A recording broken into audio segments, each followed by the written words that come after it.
ನಮಸ್ಕಾರ ವೀಕ್ಷಕರೇ, welcome back to important video ಅಂತ ಹೇಳ್ತಾ ಈ ಒಂದು ವಿಡಿಯೋದಲ್ಲಿ ಏನಪ್ಪ ಹೇಳ್ತಾ ಇದ್ದೀನಿ ಅಂದರೆ, ನಿಮಗೆಲ್ಲರಿಗೂ ಕೂಡ ಗೊತ್ತಿದೆ ಉಚಿತ ಅಕ್ಕಿಯ ಬದಲು ಹಣ ಬರ್ತಾ ಇರೋದನ್ನು ಸ್ಟಾಪ್ ಮಾಡಿ ಇನ್ನು ಮುಂದೆ ನಿಮಗೆ ಉಚಿತ ವಸ್ತುಗಳನ್ನು ಕೊಡುತ್ತೀವಿ ಅಂತ ಎಲ್ಲ ಕಡೆ ನ್ಯೂಸ್ ವೈರಲ್ ಆಗುತ್ತಿದೆ.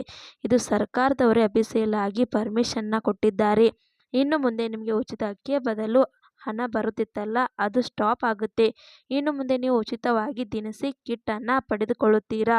ಇನ್ನು ಮುಂದೆ ನಿಮ್ಮದೇ ದಿನಸಿ ಕಿಟ್ಟು ಎಷ್ಟು ಕ್ವಾಂಟಿಟಿಯಲ್ಲಿ ಇರುತ್ತೆ ಅದರ ಬಗ್ಗೆ ಡೀಟೇಲ್ಸ್ ಬಂದಿದೆ. ಈ ಒಂದು ದಿನಸಿ ಕಿಟ್ಟನ್ನು ಪಡೆದುಕೊಳ್ಳುವುದಕ್ಕೆ ಯಾರ್ಯಾರು ಡಾಕ್ಯುಮೆಂಟ್ಸ್ ಬೇಕು, ಯಾರ್ಯಾರು ಅರ್ಜಿ ಸಲ್ಲಿಸಬಾರದು, ಏನಕ್ಕೆ ಸಲ್ಲಿಸಬೇಕು, ಎಲ್ಲ ಕಡೆ ಡೀಟೇಲ್ಸ್ ಈ ಒಂದು ವಿಡಿಯೋದಲ್ಲಿ ನಿಮಗೆ ಸಿಗುತ್ತೆ. ವಿಡಿಯೋನ ಎಲ್ಲಿ ಕೂಡ ಸ್ಕಿಪ್ ಮಾಡದೆ ಕೊನೆವರೆಗೂ ನೋಡಿ.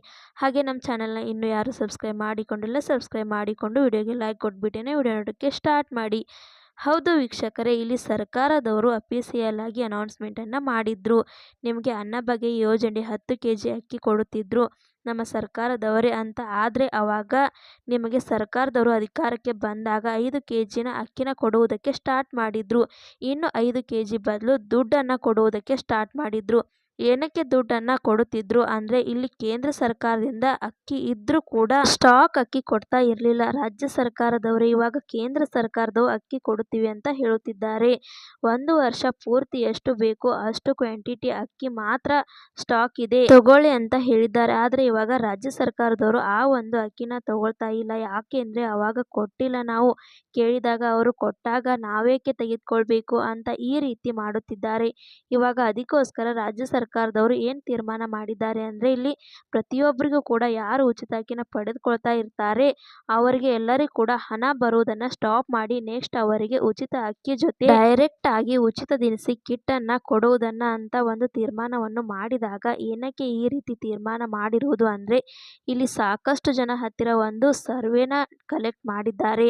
ಆವಾಗ ಸಾಕಷ್ಟು ಜನ ಹೇಳಿರುವುದು ಏನೆಂದರೆ, ಉಚಿತ ಅಕ್ಕಿಯ ಜೊತೆ ಹಣ ಬದಲು ಉಚಿತ ಇನ್ನು ಸ್ವಲ್ಪ ಅಕ್ಕಿ ಬದಲು ಸ್ವಲ್ಪ ದಿನಸಿ ಕಿಟ್ಟನ್ನು ಕೊಟ್ರೆ ಸ್ವಲ್ಪ ಸಹಾಯ ಆಗುತ್ತದೆ ಅಂತ ಸರ್ಕಾರಕ್ಕೆ ರಿಪೋರ್ಟ್ ಅನ್ನು ಕೊಟ್ಟಿದ್ದಾರೆ. ಹಾಗೇನೆ ಎಷ್ಟೊಂದು ಜನ ಅದಕ್ಕೋಸ್ಕರ ಈ ಒಂದು ತೀರ್ಮಾನವನ್ನು ತೆಗೆದುಕೊಂಡಿದ್ದಾರೆ. ಹಾಗಾದ್ರೆ ಈ ಒಂದು ಉಚಿತ ಅಕ್ಕಿಯ ಬದಲು ಏನು ಒಂದು ದಿನಸಿ ಕಿಟ್ ಬರುತ್ತಿದೆಯಲ್ಲ, ಎಷ್ಟು ಕ್ವಾಂಟಿಟಿಯಲ್ಲಿ ಬರುತ್ತೆ, ಮತ್ತೆ ನೀವು ಏನೇನು ದಾಖಲಾತಿಗಳು ಸಲ್ಲಿಸಬೇಕು, ಎಲ್ಲಿ ಸಲ್ಲಿಸಬೇಕು, ಏನಕ್ಕೆ ಸಲ್ಲಿಸಬೇಕು ಎಲ್ಲಾನು ಕೂಡ ಇವಾಗ ತಿಳಿಸಿಕೊಡುತ್ತೇನೆ. ಇಲ್ಲಿ ನೋಡಿ, ನಿಮ್ಮ ಹತ್ರ ಏನಾದರೂ ರೇಷನ್ ಕಾರ್ಡ್ ಇದೆ ಅಂದರೆ ಪ್ರತಿ ತಿಂಗಳು ಕೂಡ ಹೋಗುತ್ತೀರಾ ರೇಷನ್ ಅಂಗಡಿಗೆ, ಪ್ರತಿ ತಿಂಗಳು ಕೂಡ ರೇಷನ್ ತೆಗೆದುಕೊಂಡು ಬರುತ್ತೀರಾ. ಇಲ್ಲಿ ಕೇಂದ್ರ ಸರ್ಕಾರದಿಂದ 5 kg ನಿಮಗೆ ಧಾನ್ಯಗಳನ್ನು ಬರುತ್ತಿವೆ ಅಂದರೆ, ಕೆಲವರಿಗೆ 5 kg ಫುಲ್ ಕ್ವಾಂಟಿಟಿ ಅಕ್ಕಿ ಬರುತ್ತದೆ, ಕೆಲವರಿಗೆ 5 kg ಏನಾಗುತ್ತದೆ ಅಂದರೆ 3 kg ಆಗಿ 2 kg ಅಕ್ಕಿ ಈ ರೀತಿ ಮಿಕ್ಸ್ ಕೂಡ ಬರುತ್ತದೆ. ಇದು ಒಂದೊಂದು ಜಿಲ್ಲೆಗೆ ಒಂದೊಂದು ರೀತಿ ಬೇರೆ ಆಗುತ್ತದೆ. ಒಟ್ಟಿನಲ್ಲಿ ಒಬ್ಬ ಪರ್ಸನ್ಗೆ 5 kg ಒಂದು ಆಹಾರ ಧಾನ್ಯ ಸಿಗುತ್ತದೆ. ನಿಮಗೆ ರೇಷನ್ ಕಾರ್ಡ್ ಇರುವುದರಿಂದ ಇವಾಗ ಕೇಂದ್ರ ಸರ್ಕಾರದಿಂದ ಏನು ಈ ಒಂದು ಬರುತ್ತಿದೆಯಲ್ಲ ಕ್ವಾಂಟಿಟಿ, ಇದು ಅಕ್ಕಿ ಮತ್ತೆ ರಾಗಿ ಇದು ಕೂಡ ಕಂಟಿನ್ಯೂ ಆಗುತ್ತೆ. ಇದು ಕಡೆ ಅಫಿಷಿಯಲ್ ಆಗಿ ನಿಮಗೆ ಉಚಿತ ವಸ್ತುಗಳು ಕೂಡ ರಾಜ್ಯ ಸರ್ಕಾರದಿಂದ ಅಕ್ಟೋಬರ್ 1ನೇ ತಾರೀಕಿವರೆಗೆ ಸಿಗುತ್ತದೆ. ಹಾಗಾದರೆ ನಿಮಗೆ ಏನೇನು ಸಿಗುತ್ತದೆ, ಯಾವ ಒಂದು ಕ್ವಾಂಟಿಟಿಯಲ್ಲಿ ಸಿಗುತ್ತದೆ ಅದರ ಬಗ್ಗೆ ನಿಮಗೆ ತಿಳಿಸಿಕೊಡುವುದಾದರೆ, ಇಲ್ಲಿ ನಿಮಗೆ 2 kg ಬೇಳೆ ಮತ್ತು 1 kg ಎಣ್ಣೆ, 1 kg ಸಕ್ಕರೆ ಮತ್ತು 1 kg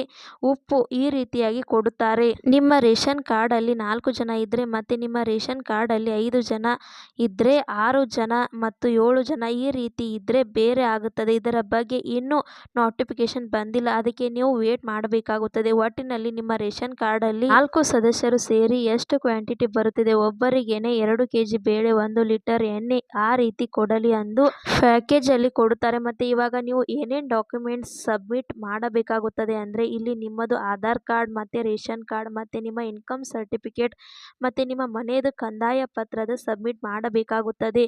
ನೀವು ಏನಾದರೂ ರೀಸನ್ ಇದ್ದರೆ ನ್ಯೂ ಅಗ್ರಿಮೆಂಟ್ ಅಥವಾ ಬಾಡಿಗೆಯಲ್ಲಿ ಇದ್ದರೆ ಬಾಡಿಗೆಯದು ಅಗ್ರಿಮೆಂಟನ್ನು ಸಬ್ಮಿಟ್ ಮಾಡಬೇಕಾಗುತ್ತದೆ.